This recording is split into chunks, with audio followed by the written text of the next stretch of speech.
గారికి, వేదికను అలంకరించిన పెద్దలందరికీ, ఈ కార్యక్రమానికి విచ్చేసిన మత్స్యకార కుటుంబ సభ్యులందరికీ కూడా పేరు పేరున హృదయపూర్వక నమస్కారాలు తెలియజేస్తూ, ఇది ఒక శుభదినం.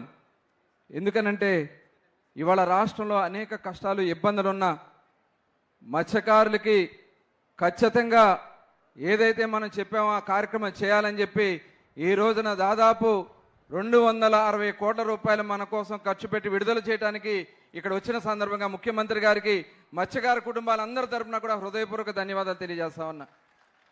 ఎందుకనంటే మొట్టమొదటి నుంచి కూడా మత్స్యకార కుటుంబాలన్నీ కూడా తెలుగుదేశం పార్టీతోనే ఉన్నాయి. ఆ రోజున స్వర్గీయ అన్న నందమూరి తారక రామారావు గారు ఏ గ్రామానికి వెళ్ళినా మన వాళ్ళు ముందున్నారు.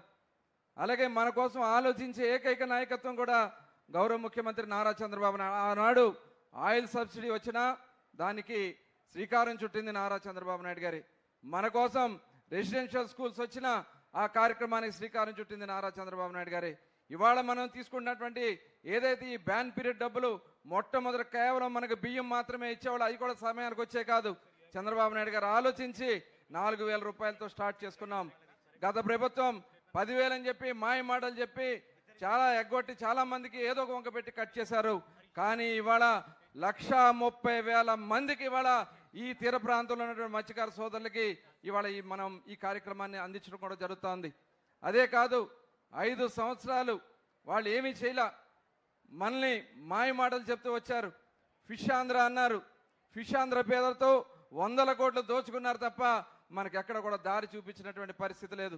ఇవాళ మన గౌరవ ముఖ్యమంత్రి గారు ఇవాళ మన కోసం, మీ అందరూ గుర్తుండే ఉంటుంది, ఆ రోజున సముద్రంలోకి వేటకి వెళితే మన వాళ్ళు కొద్దిగా 50 సంవత్సరాలు దాటితే లోపల చేయడానికి ఇబ్బంది పడుతున్నారంటే 50 సంవత్సరాలకే పెన్షన్ ఇచ్చినటువంటి మహానాయకుడు నారా చంద్రబాబు నాయుడు గారని ఈ సందర్భంగా మీకు తెలియజేస్తూ, ఇలా హౌసింగ్లో కూడా గతంలో మనం తీర ప్రాంతంలో ఫౌండేషన్ ఎక్కువ అవుతుందంటే ఆ రోజున అదనంగా కూడా మనకి ఇప్పించడం కూడా జరిగింది.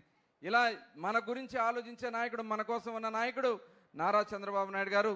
భవిష్యత్తులో మరి ఏదైతే మనలో ఉన్నటువంటి కేంద్ర ప్రభుత్వం గత ఫండ్స్ వస్తే ఒక్క పైసా కూడా ఆ ప్రభుత్వం ఖర్చు చేయాల, కానీ ఇవాళ మళ్ళీ ఆ స్కీమ్స్ అన్నీ కూడా మరి పునరుద్ధరణ చేయడానికి కార్యక్రమాలు జరుగుతున్నాయి.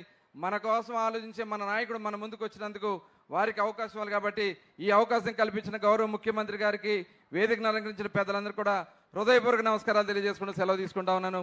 జై Hind. Thank you sir, thank you sir.